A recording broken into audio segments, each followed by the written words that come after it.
el control, voy a cancelar aquí voy a terminar de compartir para que tú tomes el control de la pantalla. Chévere. Bueno, buenas tardes. Gracias, Gabriel, por la invitación. Gracias a todos los presentes. Bueno, por acá me voy a tomar la atribución de apagar el video para que corramos la presentación sin mayores inconvenientes. Eh, Permíteme compartir la pantalla. Vamos a ver. Un momentico.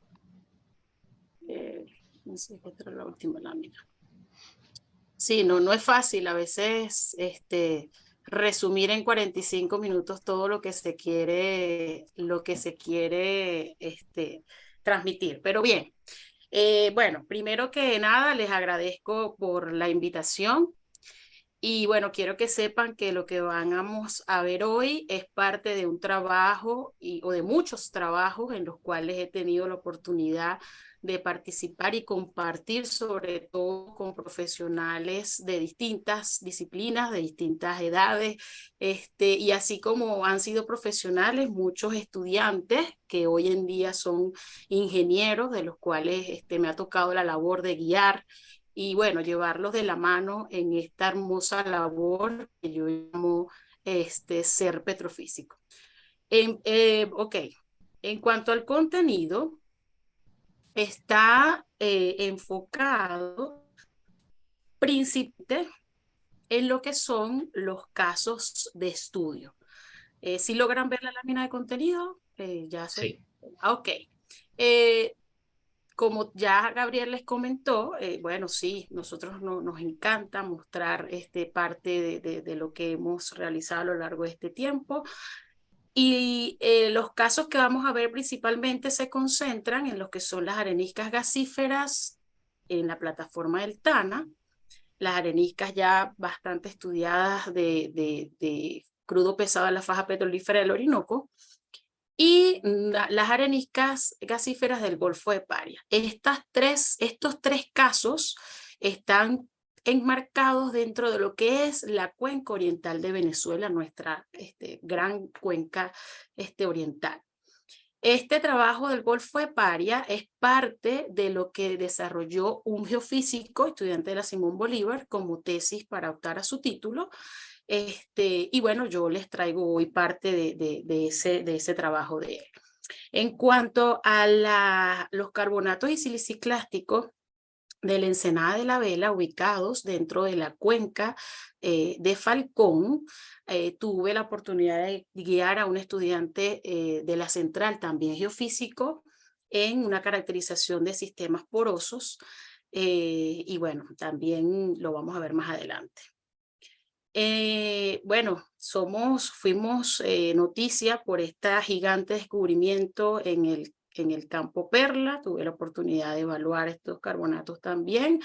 Y este último, que no es porque esté solamente circunscrito a un pozo, sea menos importante, esto fue parte de un estudio de una reevaluación petrofísica que le hicimos a unos carbonatos dentro del pozo Tocuyo, llevada por un geofísico también. Me encanta que, bueno, a los geofísicos les gusta la petrofísica. Creo que, bueno, es una de las carreras que tiene bastante base para guiar en este camino. Y bueno, les voy a compartir un poco la experiencia que obtuvo José también en este campo.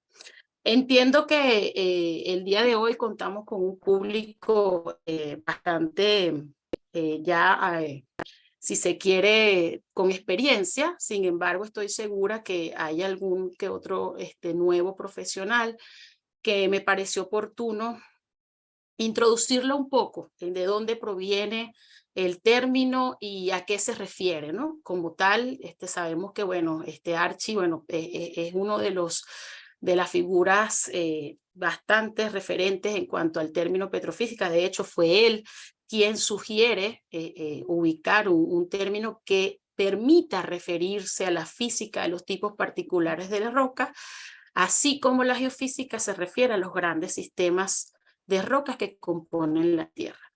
Y es que Cuando nosotros, como especialistas en esta disciplina, comprendemos que tenemos depósitos compuestos de sedimentos de rocas siliciclásticas y carbonáticas, necesitamos conocer y entender que existen características que los definen y los hacen totalmente diferentes. Desde la génesis, sabemos que los siliciclásticos son más de transporte, de allí que sus granos van a tener unas formas y un tamaño que le va a indicar a los que estudian este tipo de depósitos qué tanto ha sufrido el cambio a lo largo de su transporte, así como su mineralogía inicial compuesta principalmente por cuarzo, acompañado de algún tipo de feldespatos, arcilla. Diagenéticamente son, si se quiere, en algunos casos, no siempre es una regla, menos afectados, o los procesos diagenéticos generalmente están asociados con compactación, cementación, que también se ven reflejados en cambios en el sistema poroso.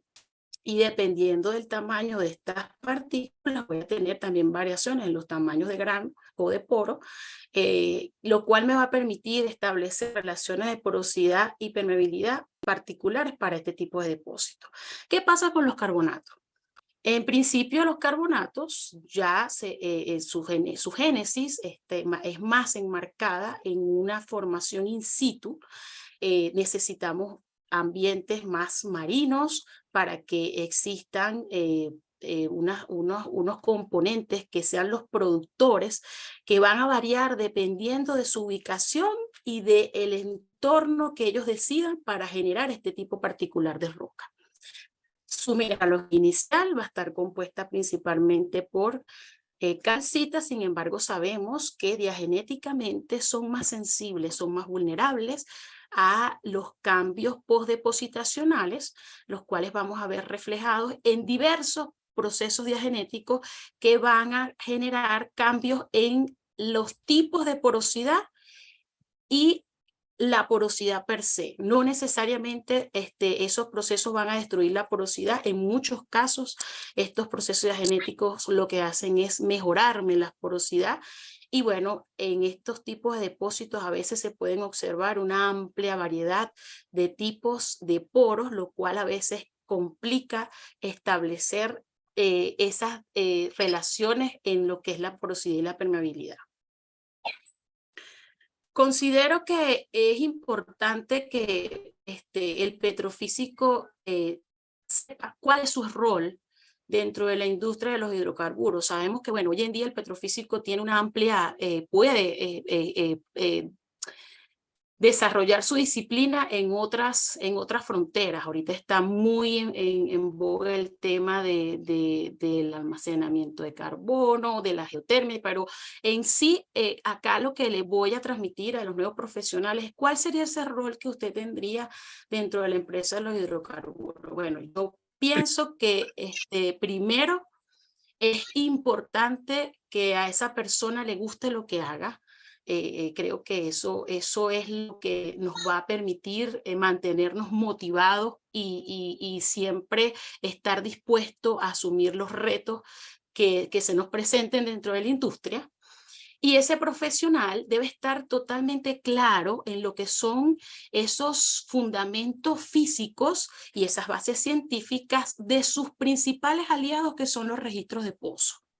Entonces, el petrofísico tiene la labor, el deber de integrar la información que obtiene a partir de su herramienta de trabajo con otras disciplinas de las geociencias para determinar propiedades físicas, químicas y mecánicas de la roca, que le van a permitir identificar y caracterizar elementos dentro del sistema petrolífero, que también el petrofísico va a poder determinar metodologías o utilizar métodos para identificar y cuantificar tanto los fluidos como los contactos que puedan haber entre los distintos fluidos dentro de un determinado medio poroso.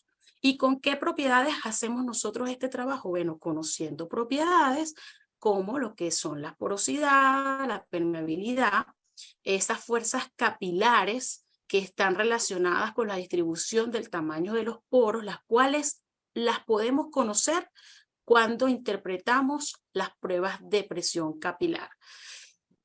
Bueno, todo el producto de esta roca va a estar en función de esa historia depositacional, de esos cambios que ha sufrido ese depósito a lo largo de su formación y en el contexto estructural que esté dispuesto ese sedimento.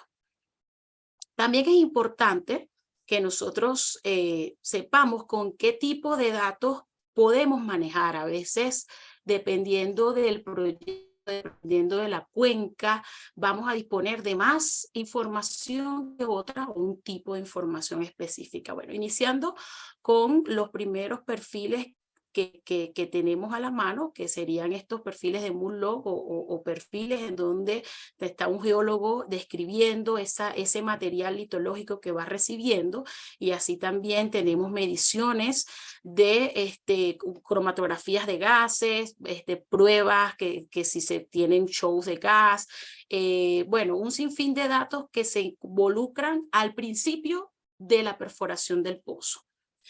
A veces corremos con la dicha de tener campos de donde tenemos muchos pies o testigos de núcleos recuperados, los cuales no solo nos van a servir a los petrofísicos para solicitar análisis que fortalezcan nuestras interpretaciones petrofísicas, sino que además le va a permitir a otros compañeros de otras disciplinas, como sedimentólogos, bioestratígrafos, a trabajar de manera integrada con datos que cada vez hagan que nuestros modelos sean más robustos.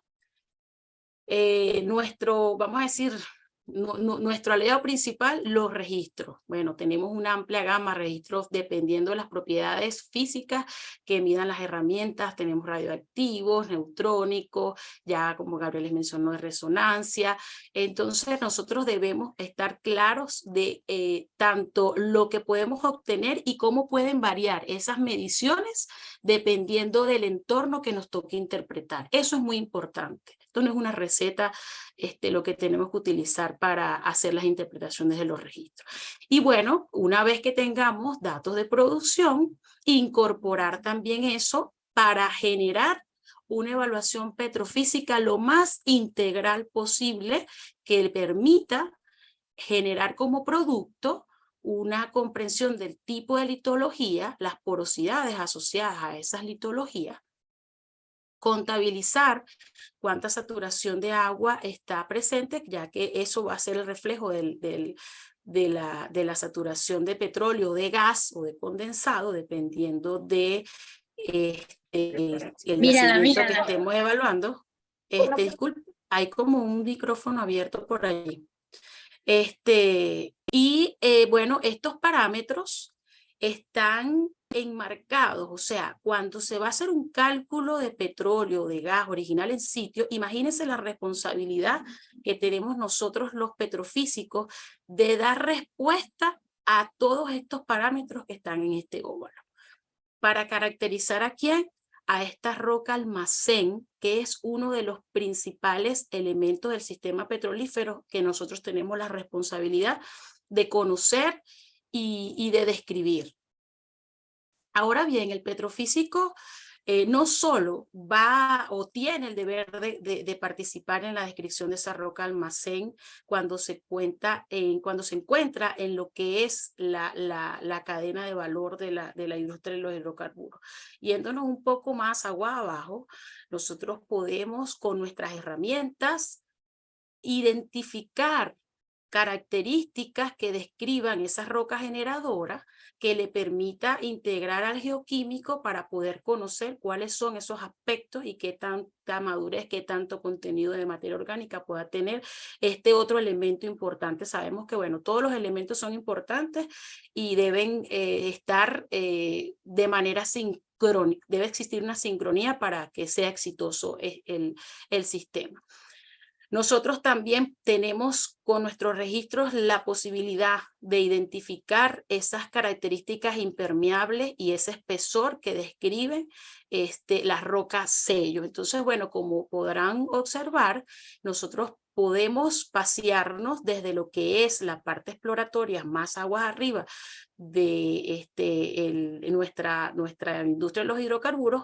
Sin embargo, cuando nos vamos un poco más aguas abajo a la parte de producción, vamos a tener una participación un poco más dinámica, podemos incluso apoyar en lo que es el monitoreo del yacimiento, podemos orientar a los geomecánicos al momento de hacer estudios que tengan que ver tanto con la parte de perforación como el estudio como tal de geomecánica de roca. Entonces, miren, de verdad que esto hay bastante trabajo, hay bastante por hacer y sobre todo mucho que aprender. Ahora bien, para entrar en materia y presentar nuestros casos de estudio, les muestro dónde están nuestras cuencas en Venezuela. Bueno, principalmente están nuestras cuencas oriental, nuestra cuenca de Maracaibo, la cuenca de Falcón. ¿Dónde están nuestros pozos? Fíjense que la mayor densidad de pozos en nuestro país se encuentran en nuestra estudiada cuenca oriental y en nuestra cuenca de Maracaibo. El día de hoy vamos a ver las respuestas y las interpretaciones petrofísicas de los depósitos siliciclásticos concentrados principalmente hacia esta parte. En el caso de los carbonatos, en esta oportunidad no vamos a ver lo que siempre hemos tenido como carbonatos de referencia, que es el grupo Cogollo. Están en la cuenca de Maracaibo, son unos carbonatos muy documentados. Considero que, bueno, todavía mucho que aprender también de ellos. Están más que todo asociados a lo que es ese contexto cretácico. Pero la tarde de hoy vamos a ver estos carbonatos que están en lo que tiene que ver con la cuenca de Falcón. Fíjense que no hay tanta densidad de pozos para acá. Y bueno, el gigante que descubrieron acá, costa afuera, Perla. Estos carbonatos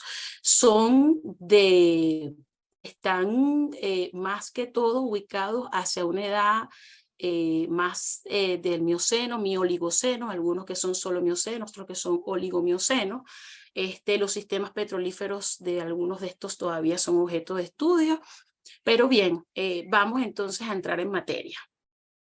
En cuanto a las areniscas gasíferas de los campos Cocuina, Lorán y Dorado, ubicados dentro de la plataforma del Tana, sabemos que, bueno, estos son unos campos en donde están yacimientos compartidos con el país vecino Trinidad. Este tipo de interpretaciones se llevan incluso en mesas de trabajo de manera integrada con un marco legal que, bueno, no solamente Venezuela y Trinidad lo tienen, hay muchos países en el mundo que tienen este tipo de condiciones.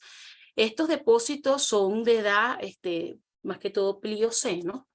Vamos a ver cómo son los principales rasgos petrofísicos de un pozo que está en este campo que es Cocuina. En el lado de Trinidad, el equivalente sería Manaquín. Si apreciamos en la primera pista o el primer track, creo que dependiendo del país, esto tiene un nombre, el carril, como le dicen en México, podemos ver que la curva de rayos gamma nos presenta una electrofase, si se quiere, un poco cilíndrica, baja radioactividad, que cuando vemos la respuesta del perfil o de los perfiles de resistividad, tenemos varias mediciones de resistividad de acuerdo a la profundidad de investigación. Y bueno, vemos que hay se ven las diferencias entre ellas. Esto nos está indicando que hay permeabilidad o buena invasión en esta unidad. ¿Qué nos dicen los perfiles de densidad de neutrón? Cuando tenemos yacimientos de gas, hay un comportamiento muy particular que adquieren las curvas de densidad neutrón. Esto es producto a que, bueno, el mismo gas a veces tiene un efecto, en las mediciones. ¿Qué pasa con el neutrón? Si vemos la escala, el neutrón hacia acá disminuye el neutrón y hacia acá disminuye la densidad. Ambos perfiles están disminuyendo, pero no es que el perfil de neutrón cuenta hidrógeno, no es que en realidad no hay hidrógeno, es que el gas no permite que se contabilice ese contenido de hidrógeno y crea este efecto que, bueno, por algunos llama efecto mariposa, efecto globo. Lo cierto es que esta abertura nos está indicando que hay un fluido muy, muy, muy liviano, que cuando vemos y consultamos otros perfiles, como es el caso del perfil de imagen, es un perfil que tiene una mejor resolución incluso vertical, hay unas pequeñas disminuciones en la resistividad. Vemos que internamente estos colorcitos un poco, en esta paleta de colores, esto quiere decir que, bueno, sí hay unos niveles que existen unas láminas o laminaciones de arcilla. En cuanto a la interpretación que se hizo, se comparó con incluso perfiles espectroscopía como el ICS, que nos brinda porcentaje de elementos químicos. Por eso digo que a veces, bueno, en petrofísica nada más no es la parte física, hay elementos, bueno, las rocas tienen muchos elementos químicos y por eso también es necesario que conozcamos y aprendamos de esa química elemental. Pero en esta unidad el promedio de porosidad estuvo cercano a 30%, 33%, y está saturada prácticamente. Sure, disculpa, mi pantalla se quedó congelada. ¿En qué lámina estás tú? Estoy en una lámina donde dice yacimiento de areniscas gasíferas, plataforma del Tana, Campo Cocuina. No, o sea, yo no sé si los demás tienen la pantalla congelada o es mi pantalla solamente. Sí, se está viendo en vivo. Se está viendo en vivo. Se está viendo bien. Ajá, ¿cómo van? Cuéntenme, mira, para mí es importante, Está bien, está en la página que dijiste. Está bien, estamos viendo bien. Ok, está una lámina donde hay como un registro de imagen, por allí. ¿Sí se ve? Sí, se ve, yo también la estoy viendo Yacimientos de bien. areniscas gasíferas, plataforma del Tana, Campo Ok. Cocuina. Perfecto, Ok, continuemos bueno, entonces. estamos bien.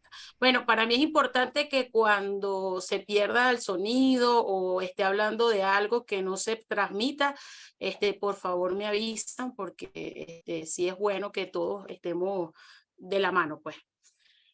Ok, entonces nos vamos al campo vecino, entonces campo sería el campo dorado. Y bueno, vemos otro cuerpo de arena, vamos a identificar de acuerdo a la respuesta electrográfica. Bueno, nuestros amigos geólogos he podido aprender, bueno, que dependiendo también de la forma que tenga este perfil, se pueden hacer interpretaciones, por ejemplo, en este caso, que si es grano creciente, grano decreciente, ellos interpretan las energías, los niveles de cómo se depositaron esos sedimentos. Pero en cuanto a lo que nos une a nosotros acá es ver esas respuestas desde el punto de vista de contenidos de fluido y de propiedades, ¿no?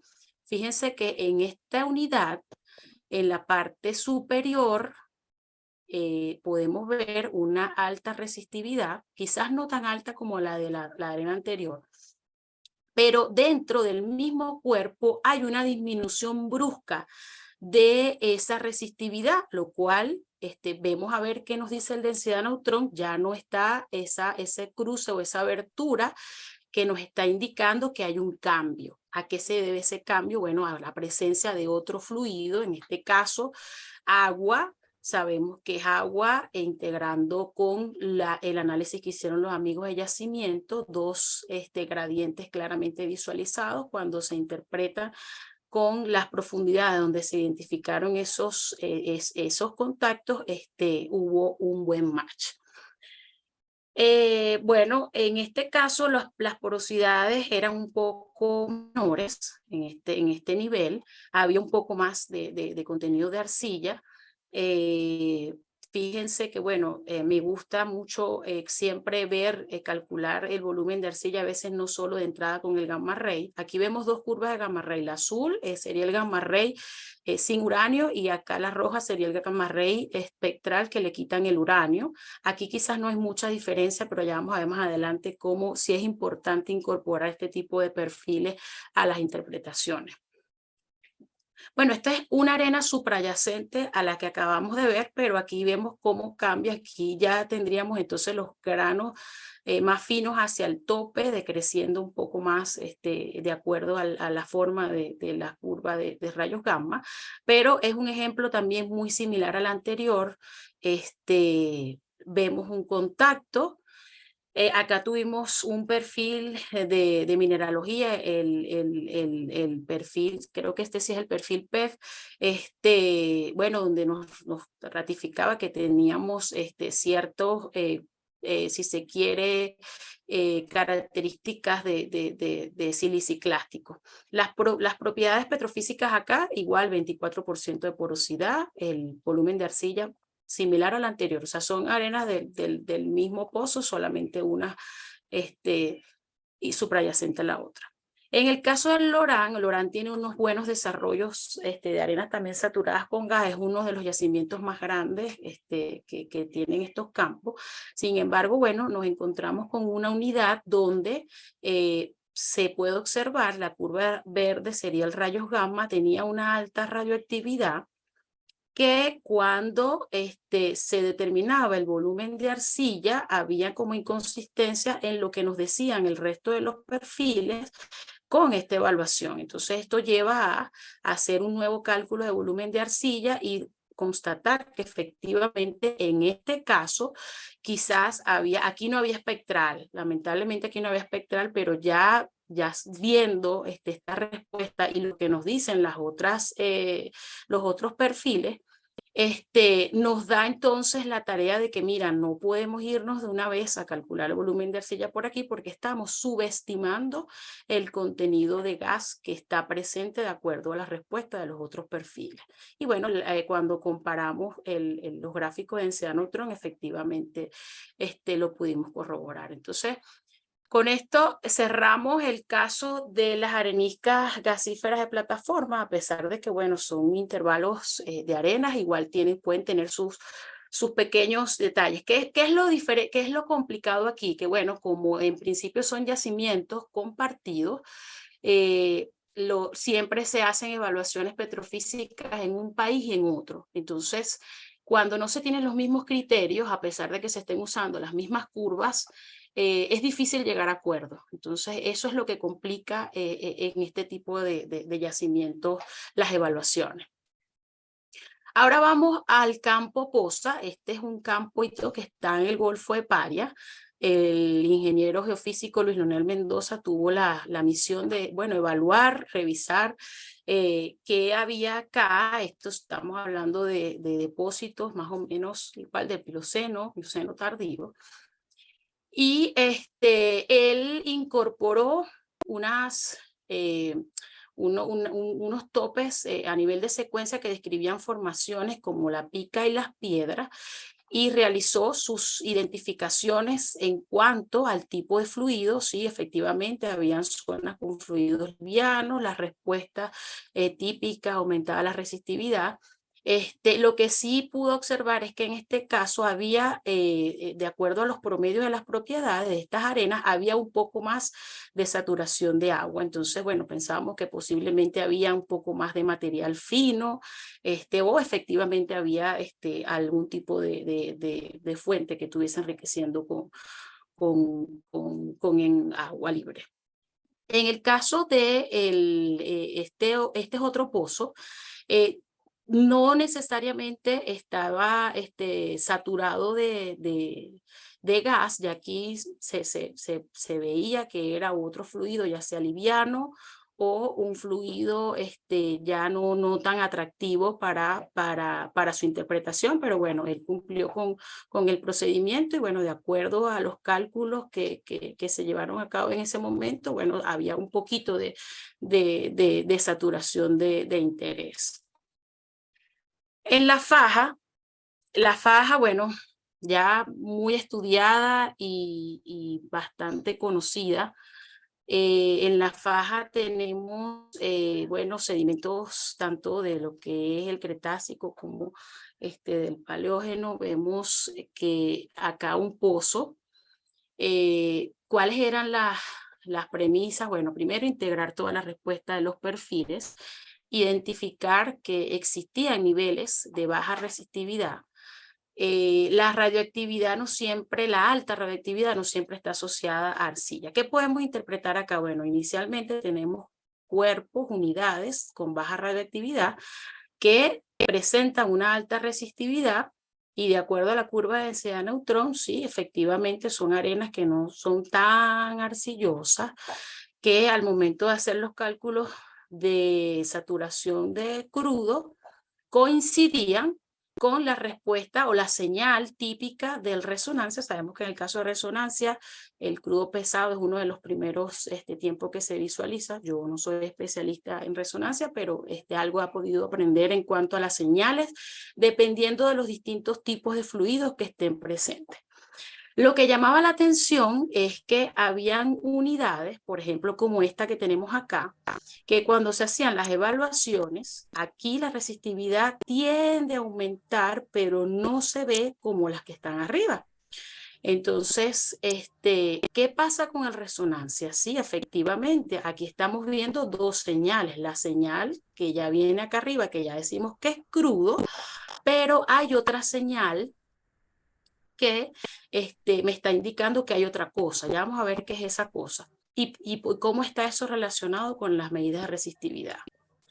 Otro factor importante era ver cómo variaba el tipo de arcilla presente. Fíjense que hacia esta zona prácticamente no hay kaolinita y hacia esta zona domina la kaolinita. Sabemos que la kaolinita es una de las arcillas más ricas en torio y bueno, el torio también está presente en los minerales pesados. Entonces, a veces tenemos casos como estos picos radioactivos que si calculamos el B-shale, con ese gamma ray podemos estar incurriendo en una sobreestimación del volumen de arcilla. Esa señal, cuando se busca la interpretación del resonancia, está asociada con agua irreducible. El agua irreducible sabemos que es el agua que está entrampada en esos poros muy pequeñitos que no se va a mover, pero que tiene un efecto en las medidas de resistividad. Entonces, a la hora de ver con ojos de potencialidad estos cuerpos, hay que meterle el ojo, como quien dice, y no dejar pasar hidrocarburos que posiblemente con los registros convencionales estemos bypassando. Entonces, por eso es que se dice que, bueno, en la faja es muy importante incorporar lo que es la mineralogía y lo que es los registros de resonancia. Acá hay dos ejemplos también de la faja, en donde, bueno, está sombreado en un sector para visualizar de estas comparaciones que hacemos con el perfil de potasio y el torio. Tenemos la ventana de los distintos tipos de arcilla y la señal en donde aparecen los minerales pesados. Vemos como en una unidad podemos tener muchos minerales pesados, o sea, alto torio producto de minerales pesados, y podemos tener torio y potasio producto de un tipo de arcilla en particular. En este caso... ¿Puedo preguntar? Disculpe. Que si puedo preguntar o esperamos al final. Mira, no sé, el orador, no sé qué... Vamos a esperar hasta el final mejor y al final tenemos una sesión de preguntas, sí, por favor. Ok, entonces fíjense acá, venimos viendo como en el caso anterior, tenemos, o sea, cuerpos con baja radioactividad, alta resistividad que evaluamos con el perfil de rayos gamma, el volumen de arcilla, y bueno, coinciden donde están estas saturaciones de crudo con las señales que está dando el resonancia. En este caso, en el caso del perfil de rayos gamma, que es esta curva verde que vemos aquí, hay ciertos picos, ciertos picos radioactivos que no se ven reflejados en el resto de los perfiles. Entonces, cuando calculamos un B-shale con este perfil, fíjense cómo hay diferencias marcadas en esa cantidad de arena o cuerpo de arena que puede estar saturado de hidrocarburos que no estamos contabilizando de manera convencional. Bueno, llegamos al Golfo de Venezuela, llegamos a Perla. Perla es, bueno, el yacimiento carbonático, uno de los yacimientos carbonáticos más emblemáticos en los últimos tiempos en el país, bueno, por su gran espesor, por sus características, por la información que posee. Este sería el espesor aproximado, 900 pies. Estas que vemos acá, sí se ve la lámina, ¿verdad? Estamos en la lámina que estoy hablando. Esto que vemos acá serían los intervalos de núcleos recuperados. En algunos pozos se recuperó el total del carbonato, incluso a veces en unos con contacto con el basamento. Y bueno, hay una riqueza en recursos para estudiar de este campo. ¿Qué podemos observar en la evaluación petrofísica de este pozo? Bueno, primeramente en la primera pista desplegamos lo que es el gamma ray. Esta curva verde sería el gamma ray total. Acá incluimos el perfil espectral y fíjense cómo esta curva verde es muy similar a esta curva que está aquí, que es como color oliva, sería el uranio. Prácticamente representa o reproduce el contenido de uranio. Cuando extraemos este contenido de uranio de este gamma ray total, hay una curva que casi se pierde aquí, que es el gamma ray sin uranio. ¿Por qué existe uranio? Bueno, sabemos que esto es un carbonato en cuanto a su génesis. Posiblemente este uranio esté relacionado con algún tipo de contenido de materia orgánica, pero más que todo tiene que ver con su génesis. ¿Qué pasa cuando vamos a calcular el volumen de arcilla en este reservorio? No podemos utilizar este perfil porque vamos a sobreestimarlo. Y bueno, cuando comparamos el perfil que utilizamos con las medidas químicas de otro perfil, vemos que sí, Perla podemos asegurar que es un carbonato desde el punto de vista de arcillosidad, un carbonato limpio, puro, compuesto de diferentes bioclastos. En cuanto a la resistividad, que es esta que vemos acá, tiene resistividades muy altas en algunas zonas, en otras disminuye un poco. Este carbonato fue probado desde la parte media a superior. Recuerden que habíamos visto que la respuesta típica del densidad-neutrón cuando hay presencia de gas es como especie de este globo, este efecto mariposa que vemos acá, pero no está en toda la columna. Esta curva que tenemos acá sería el PEF. El PEF para las calizas E5. En general se puede ver que es una curva que se mantiene a lo largo de una línea, en este caso E5, el valor, corte que estamos poniendo aquí. Y en cuanto a los parámetros petrofísicos, cómo varía las porosidades, podemos observar, esta sería la curva de porosidad. Los puntitos serían las porosidades en los núcleos. Aquí hay un tramo que no tenemos núcleos. Vemos cómo desde la sección media e inferior de la caliza prácticamente se puede decir que hay un promedio de porosidad. Aquí estamos hablando de porosidades que superan los 20% en carbonatos. Eso es un parámetro sumamente alto.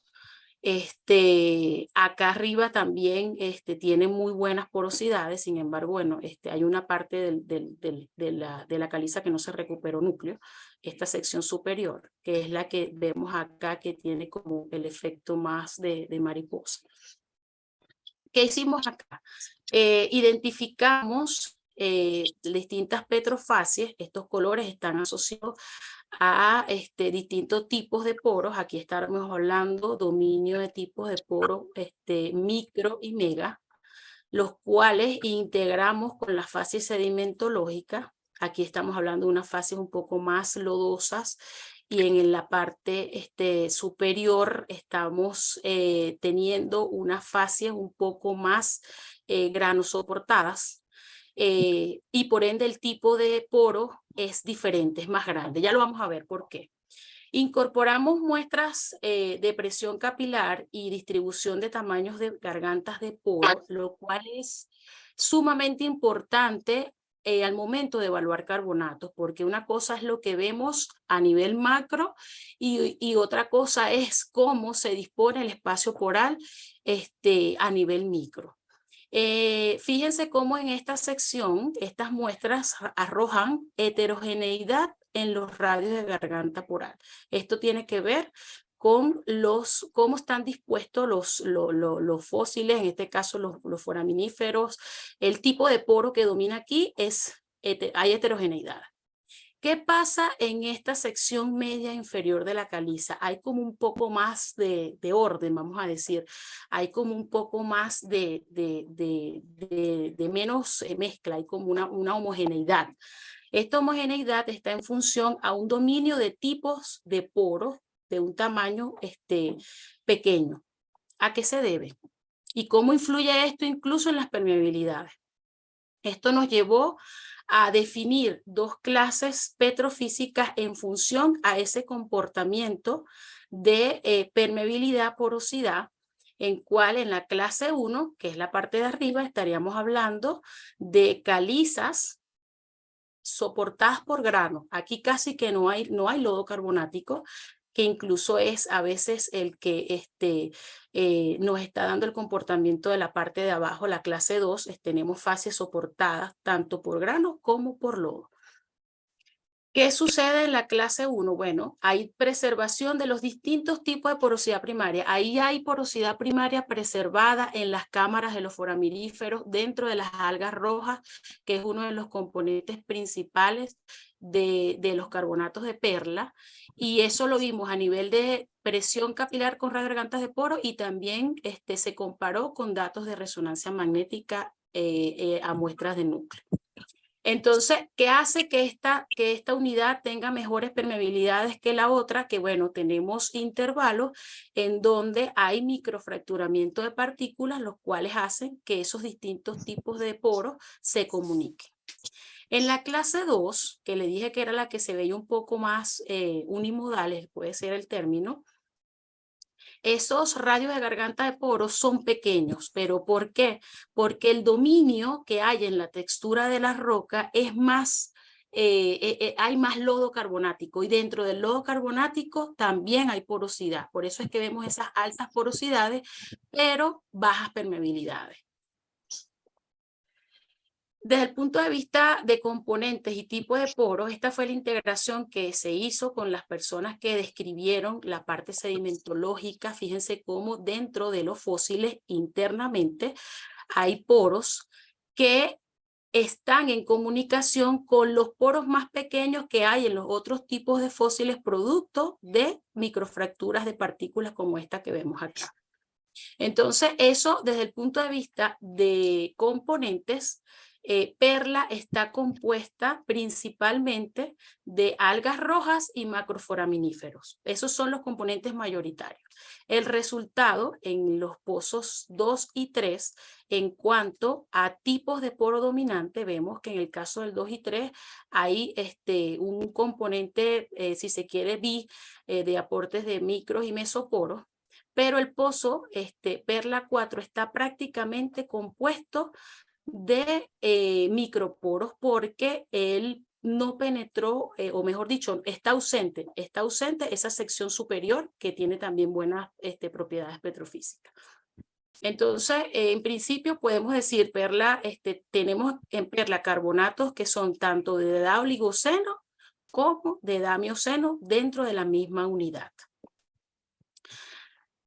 ¿Qué pasa en la vela? La vela es un campo que está, aquí está perla, la vela es un campo que está separado de perla por la península de Paraguaná y en este campo o la ensenada de la vela existe una amplia variedad de depósitos saturados de distintos tipos de hidrocarburos. De hecho, yo considero este campo como un campo escuela.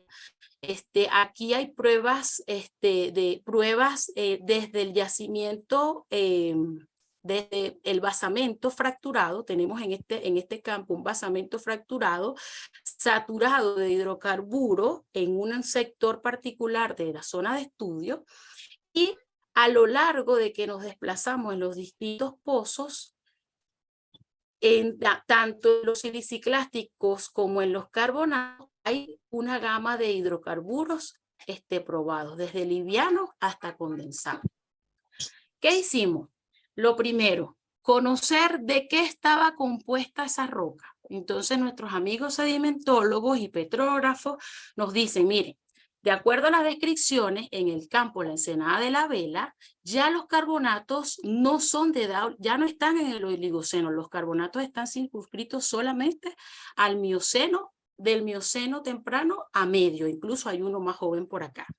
¿Cuáles son los componentes? ¿Se parecen a Perla? No se parecen porque estamos teniendo pozos que tienen comportamientos diferentes. Bueno, es que esos pozos que tienen comportamientos diferentes es porque tienen tanto carbonatos de mezcla, estos serían los carbonatos con componentes similares a los de Perla, pero hay pozos que estaban en el mismo tiempo geológico, pero con tipos de depósitos diferentes. ¿Por qué?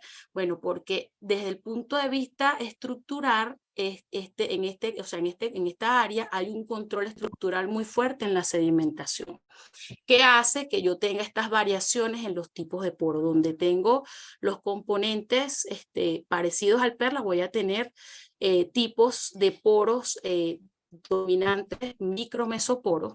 Hay un pozo que tiene los mismos componentes, pero sale de lo que ya estamos viendo, y cuando se observa ese pozo estaba alterado diagenéticamente, había una cementación muy fuerte, lo cual hizo que fuese diferente. O sea, tiene una justificación.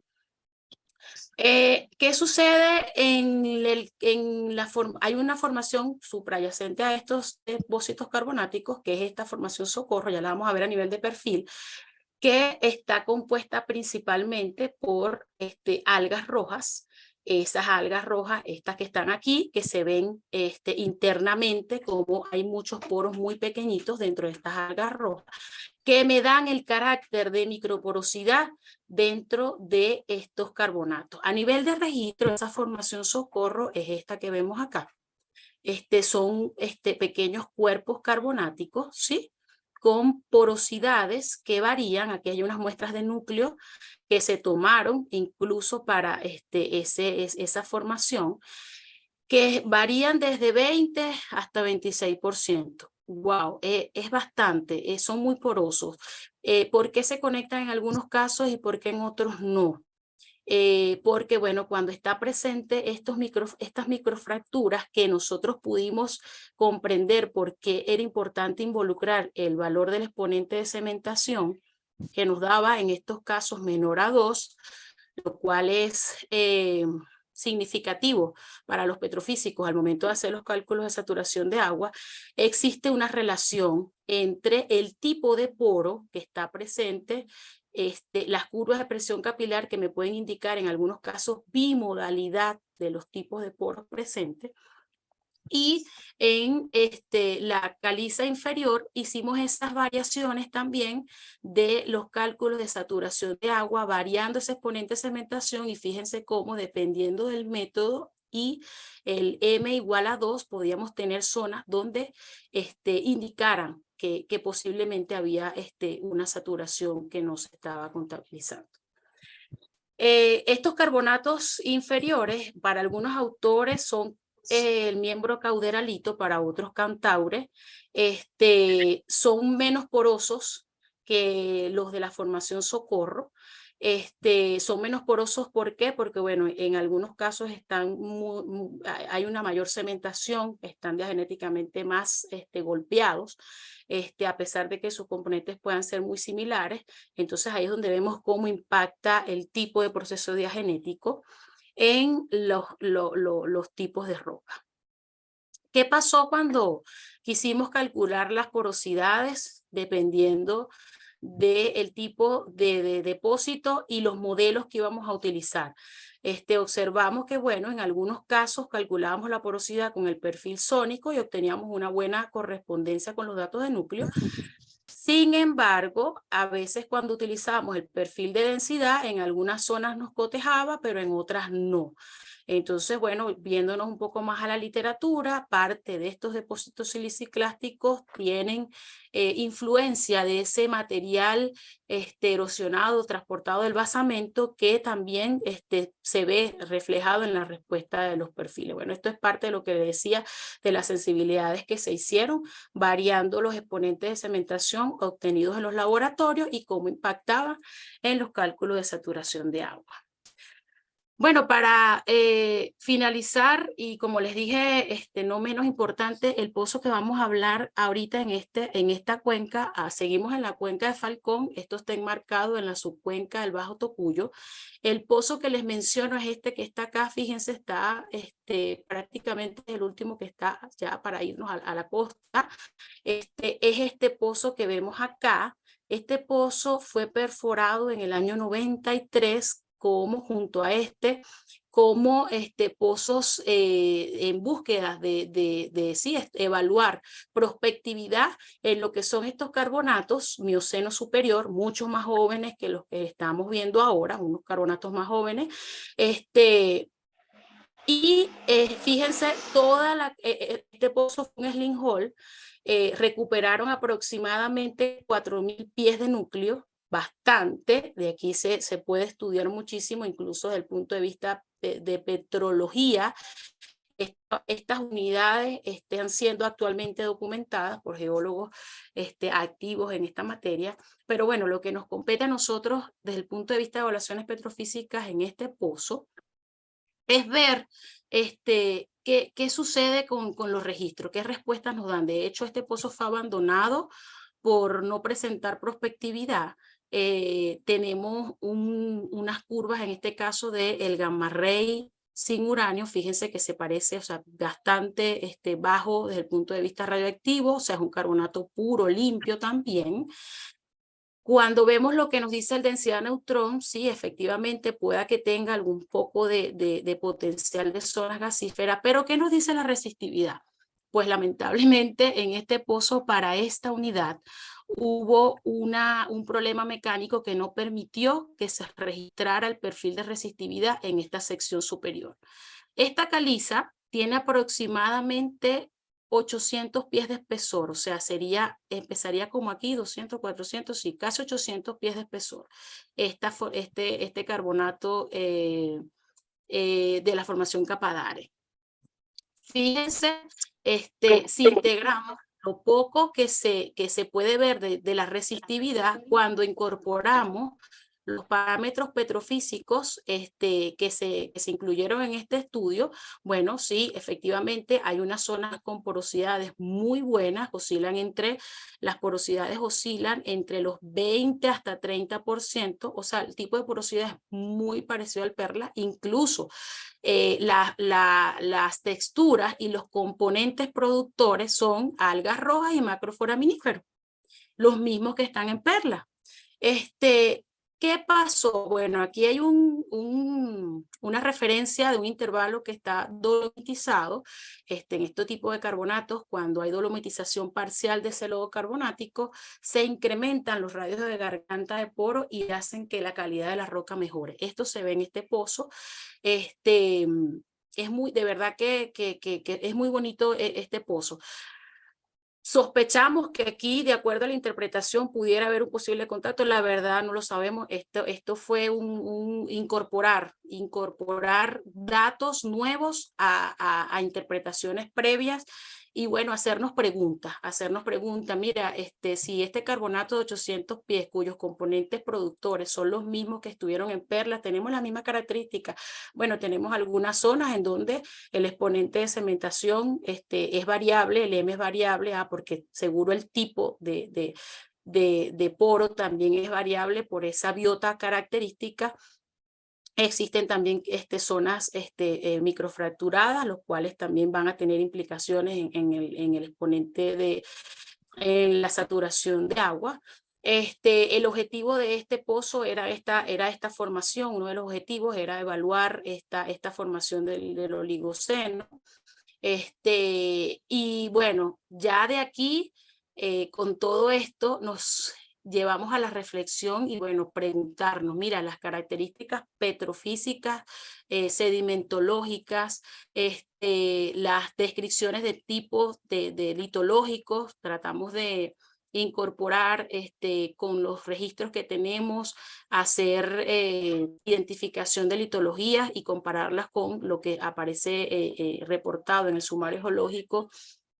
Efectivamente sí constatamos que habían niveles con presencia de microfracturas, componentes muy similares a lo que están en Perla, pero simplemente, bueno, vimos que no tenía esa saturación. ¿Qué pasó? Habría que hacer estudios más detallados para ver qué está pasando en esa zona, pero de que existe un espesor, de que existen unas propiedades petrofísicas en ese sector que se parecen mucho, aunque más joven, a la caliza de Perla, bueno, lo pudimos constatar con los estudios previos. Y bueno, igualmente hicimos sensibilidades de los cálculos de saturación de agua, variando el M y considerando los modelos de arcilla dispersa, y bueno, efectivamente quizás habían algunos intervalitos por allí que pudieran cooperar a una mejor evaluación. Dicho todo esto, bueno, pensamos que realmente nos preguntamos pues si realmente existen otras secuencias carbonáticas parecidas a Perla. Ya vimos que parecidas a Perla en tiempo y de composición similar. Bueno, ahí es el trabajo, seguirlas buscando, seguirlas caracterizando y bueno, seguir evaluando esta zona de Falcón que sabemos que como vimos en el mapa que les mostré previamente, sería interesante irnos por este camino también. Bueno, eso es todo. De verdad que sé que fue mucha información, sé que quizás es difícil ver todo así como bueno, tan rápido, pero creo que bueno, es parte de lo que se ha hecho en este camino. Acá están algunas referencias, algunas literaturas de las que he consultado y bueno, a la orden para cualquier pregunta o comentario y bueno, siempre en función de mejorar y aprender. Muchísimas Muchas gracias, gracias. Sureli. Como ya ustedes todos lo saben, esta presentación está siendo grabada y está siendo colocada en los próximos días en nuestro sitio en YouTube. Gracias por los aplausos. Creo que alguien gritó bravo. Ese es mi hijo, ese es mi hijo, mi hijo, mi hijo. Ay, Dios. Vamos a abrir una sesión de preguntas. Vamos a comenzar con una pregunta que escribió Jesús Porras por aquí. Por el hecho de que la ensenada de la Vela está muy estructurada, ¿no debería esperarse mayor fracturamiento de las calizas? ¿Que se puede opinar al respecto?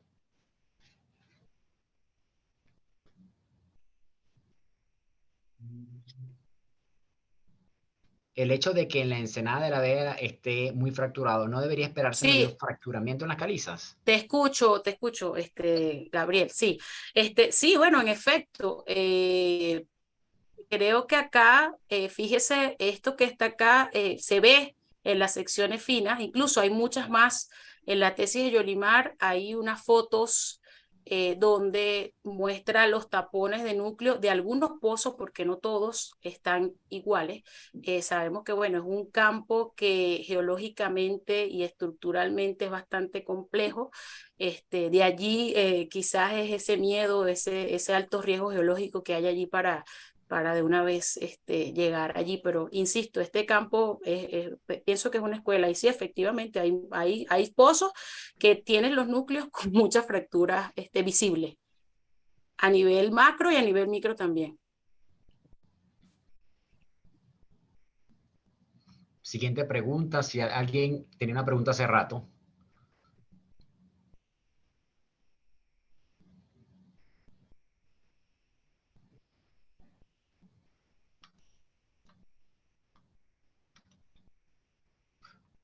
La verdad es que es bastante información para resumir todo en una hora. Están preguntando que si puedes por favor colocar la hoja donde está la bibliografía. Ok. Hay, ojo, aquí hay mucha más bibliografía. Aquí están algunas. Y bueno, alguna otra que quieran que haya puesto y no esté, me pueden consultar vía correo y yo con gusto les respondo. No tengo problema, de verdad que, ¿Puedes bueno. por favor escribir tu correo ahí en el chat para que la gente lo copie? Mira, Mientras... no sé si compartí, de hecho ahí coloqué la lámina de, ya va, compartir pantalla. O en el chat. Sí. Si tú escribes en el chat, te aparece aquí, a todo el mundo le aparece el... Sí llegas a ver aquí lo que están pidiendo, ¿verdad? La bibliografía la están pidiendo y está aquí. Sí, están pidiendo Ajá. esto. Aquí Sureisi 24up@gmail.com. Entiendo que, bueno, sí, es mucha información, hay muchas cosas, un montón, sino que lo diga Gabriel, que quería mostrar, pero bueno, entiendo que el tiempo es poco y bueno, nada, a la orden de verdad y bueno, cualquier Yo tengo una comentario. preguntita rápido. Ajá. En la arena que presentaste de la faja, que tenían muy alta resistividad y después llegaba a una zona de baja resistividad que cambiaba el resonancia magnética, Ajá. de saturación de agua irreducible. Ok. Tenía datos de pruebas de presión, Formation Tester, para Mira, ver si no era petróleo residual o agua movible o... Mira, ahorita te soy sincera, no te puedo, o sea, no recuerdo, pero lo que sí recuerdo en aquel momento es que había un pozo incluso que tenía unas pruebas de presión capilar que sí reportaba alta saturación de agua irreducible. Entonces, yo la verdad, como te digo, en ese momento, no, ahorita de hecho tampoco lo tengo acá, decirte que sí lo vi, te mentiría, pero sería cuestión de, bueno, de buscar y ver. Pero esta harina no era completa, ¿no? Mira, yo sé que hay algunas incluso que sí están completadas. De hecho, yo había unos registros que le colocaba su intervalito si estaba, por lo menos, no sé, como decirte en alguno de los pozos, si estaba cañoneada, le ponía el simbolito, pues, pero bueno, como esto era más como académico, no llegué a ese detalle. Pero bueno, sería interesante. Puede ser que más bien sea petróleo residual, porque todavía ves la señal del bitumen, pero ves una señal de agua, entonces... Sí. De hecho, sí, hay algo que está por allí, como dicen, enmascarando.